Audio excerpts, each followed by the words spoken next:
সুপ্রভাত সুধী দর্শকবৃন্দ। অ্যাডেনিয়াম, যা সাধারণত মরুগোলাপ বা ডেজার্ট রোজ নামেও পরিচিত, একটি জনপ্রিয় সাকুলেন্ট জাতীয় ফুলের গাছ। এটি মূলত আফ্রিকা এবং আরব উপদ্বীপের মরু অঞ্চলের উদ্ভিদ। অ্যাডেনিয়াম বিভিন্ন রঙের হয়ে থাকে। সেই সঙ্গে ফুলের পাপড়ির ভিত্তিতে এটি সিঙ্গেল এবং ডবল পেটাল উভয় প্রকারের হয়ে থাকে। অ্যাডেনিয়ামের ফুল যতটাই আকর্ষণীয় ততটাই আকর্ষণীয় এর কডেক্স বা স্ফীতকাণ্ড। মরুভূমির উদ্ভিদ হওয়ায় এই কডেক্সের মধ্যে এরা জল সঞ্চয় করে রাখে। আজ আমাদের আলোচনার বিষয়, কিভাবে পুরো গ্রীষ্মকাল জুড়ে অ্যাডেনিয়াম থেকে গাছ ভর্তি ফুল নেবেন, সেই সঙ্গে ধাপে ধাপে অ্যাডেনিয়ামের আকর্ষণীয় কডেক্স তৈরির কৌশল। এর কডেক্স বা স্ফীতকাণ্ড সময়ের সঙ্গে সঙ্গে ধীরে ধীরে তৈরি হয়। বাড়িতেই আপনি বিভিন্ন শেপ ও সাইজের করে নিতে পারবেন। কডেক্স যত মোটা হয়, গাছ যত বয়স্ক ও পরিপক্ক হয়, ততই গাছ ভর্তি ফুল ফুটতে থাকে। অ্যাডেনিয়াম চারা আপনি যে কোনো নার্সারি বা অনলাইন থেকেও সংগ্রহ করতে পারেন। এগুলি আমার বীজ থেকে তৈরি চারা। তবে চারা যখনই বসাবেন প্লাস্টিক পট বেছে নেবেন। গাছ ছোট হলে প্রথমে ছোট পটে দেবেন, বড় হলে সেই মতো বড় পটে দেবেন। প্লাস্টিক পটের সুবিধা হচ্ছে গাছ বড় হওয়ার সঙ্গে সঙ্গে অ্যাডেনিয়ামের কডেক্স মোটা হতে থাকে। একসময় পটটিকে ফাটিয়ে দেয়, তখন সেই মতো আপনি আরও একটু বড় সাইজের পটে রিপোর্ট করতে পারবেন। এইভাবে গাছ অনুযায়ী কডেক্সকে বাড়িয়ে নিতে পারবেন ধাপে ধাপে। প্রথমেই আসি অ্যাডেনিয়াম চারা বসানো ও তার সঙ্গে ধাপে ধাপে কডেক্স তৈরির পদ্ধতি। এই যে আমাদের অ্যাডেনিয়ামের কডেক্সগুলো দেখছেন, এগুলির কোনোটির বয়স 3 বছর, কোনোটির 2 বছর বা কোনোটির 1 বছর। বয়স অনুযায়ী এদের কডেক্স তৈরি হয়েছে। এই চারাগাছটি গত 1 বছর আগে আমি এই ছোটো পটে বসিয়েছিলাম। দেখুন, এর কডেক্স মোটা হয়ে পটটিকে ফাটিয়ে দিয়েছে। একে আবার রিপোর্ট করার প্রয়োজন। অ্যাডেনিয়াম চারা যদি ছোট হয়ে থাকে, তাহলে তাকে বছরখানেক তার ইচ্ছে মতো শেপে বাড়তে দিতে হবে। 1 বছর পর কডেক্সের গঠন অনুযায়ী আপনি আপনার ইচ্ছে মতো শেপে নিয়ে আসুন। মোটা অংশগুলো রেখে সরু মূলগুলো কেটে ফেলুন। নিচের কিছু হালকা গুচ্ছ মূল রেখে কডেক্স বা স্ফীত কাণ্ডটি বের করে নিন। দেখুন, গাছটিকে পুরো মাটি সরিয়ে তুলে নিয়েছি। আপনি 2-3 দিন হালকা রোদে গাছটিকে শুকিয়েও নিতে পারেন। ন্যাচারালি একটা ডিহাইড্রেশন তৈরি হলে গাছ বেশি করে জল আর খাবার সংগ্রহ করবে। তাতে গাছের ওভারঅল বৃদ্ধিও যেমন ভালো হবে, ফুলও ভরপুর মাত্রায় ফুটবে। মাটির ভিতরে থাকা কডেক্সটিকে পুরো এবার মাটির উপরে রাখবো। তাই সমস্ত সরু শিকড়গুলোকে কেটে ফেলতে হবে, না হলে এগুলো পরবর্তীতে মোটা হয়ে কডেক্সের শেপ নষ্ট করে দেবে। শুধুমাত্র নিচের এইটুকু অংশ মাটির ভিতরে রাখবো। তাতে উপরের কডেক্সটা ধীরে ধীরে সময়ের সাথে সাথে মোটা হতে থাকবে। অ্যাডেনিয়াম চারা বসান বা রিপোর্টিং করুন, একটা ওয়েল ড্রেন মাটি দরকার, না হলে গোড়ায় জল জমে গাছে পচন ধরতে পারে। এখানে যেমন আমি ব্যবহার করে থাকি 2 ভাগ মাটি, 1 ভাগ বালি আর 2 মুঠো পরিমাণ কম্পোস্ট সার। সে যে কোনো কম্পোস্ট সার আপনি নিতে পারেন, সে কিচেন কম্পোস্টই হোক, ভার্মি কম্পোস্ট বা গোবর সারই হোক। পরিমাণটা কম নেবেন, 2 মুঠো পরিমাণই নেবেন।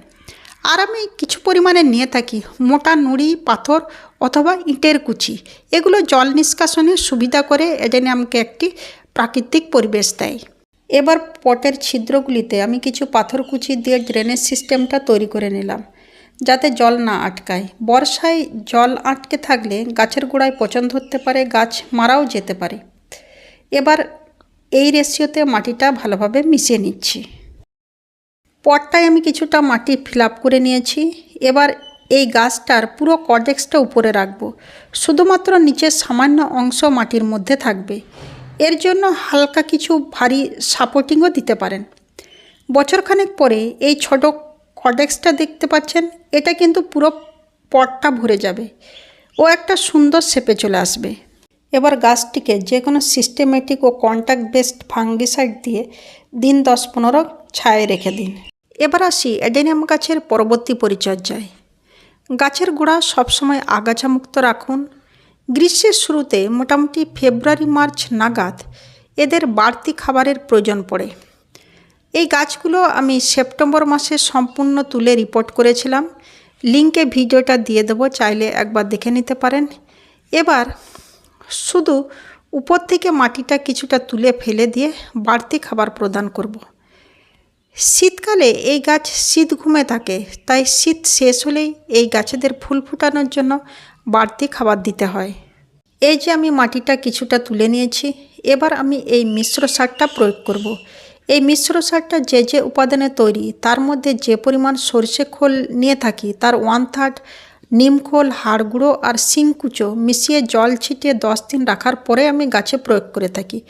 আপনারা ডাইরেক্ট ব্যবহার করলে সরষে খোলের পরিবর্তে 2 মুঠো পরিমাণ যে কোনো কম্পোস্ট সার নিয়ে নেবেন। এবার আমি এই টবের সাইজে 1 মুঠো পরিমাণ নিয়ে টবের চারিদিকে গা বরাবর ছড়িয়ে দেব। এরপরে কিছুটা মাটি সেই সারের উপরে আবার পুনরায় দিয়ে দেব। বর্ষাকাল ছাড়া পুরো গ্রীষ্মকালে আমি অন্যান্য গ্রীষ্মকালীন গাছের মতোই অ্যাডেনিয়াম গাছেও পাতলা সরষে খোল পচা জল বা ফল সবজি খোসা ভেসানো জল ব্যবহার করে থাকি। মোটামুটি দিন 15-20 পরপর ব্যবহার করে থাকি। বর্ষার জলও এই গাছের দরকার।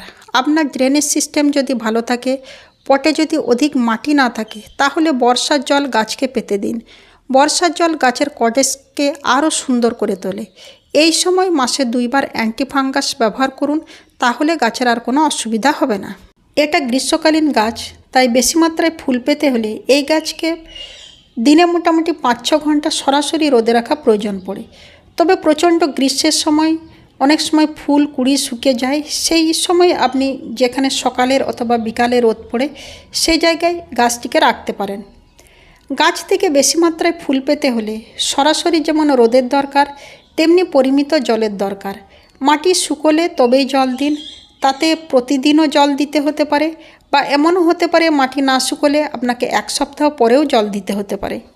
এবার আসি অ্যাডেনিয়াম গ্রাফটিং নিয়ে। অ্যাডেনিয়াম গ্রাফটিং কিন্তু সহজেই তৈরি করা যায়। এই দেখুন, এই যে ছোট একটা ক্যাপসুলের মতো অন্য গাছের ডাল কেটে এখানে গ্রাফটিং করেছিলাম, সুন্দর তৈরি হয়ে গেছে, ফুলও পেয়েছি। অবশ্য অ্যাডেনিয়াম গ্রাফটিং নিয়ে পরের ভিডিওতে আলোচনা করা যাবে। আপনারাও এই রকম অ্যাডেনিয়াম গ্রাফটিং তৈরি করে একই গাছ থেকে নানা রকমের ফুল পেতে পারেন। অ্যাডেনিয়াম গাছ পরিচর্যা সম্পর্কিত বা গ্রীষ্মকালীন বা শীতকালীন যে কোনো গাছ পরিচর্যা সম্পর্কিত যে কোনো প্রশ্ন থাকলে করতে পারেন, আমি যথাযথ উত্তর দেওয়ার চেষ্টা করব। ভিডিওটা ভালো লেগে থাকলে লাইক কমেন্ট করবেন। যদি প্রয়োজনে মনে হয় আমাদের চ্যানেল সবুজে ঘেরা বনলতাকে সাবস্ক্রাইব করে নেবেন। একটি গাছ অনেক প্রাণ, গাছ তৈরি করুন, ভালো থাকুন। চলুন পৃথিবীকে সবুজায়নের লক্ষ্যে আমরা সবাই একসঙ্গে হাত বাড়াই।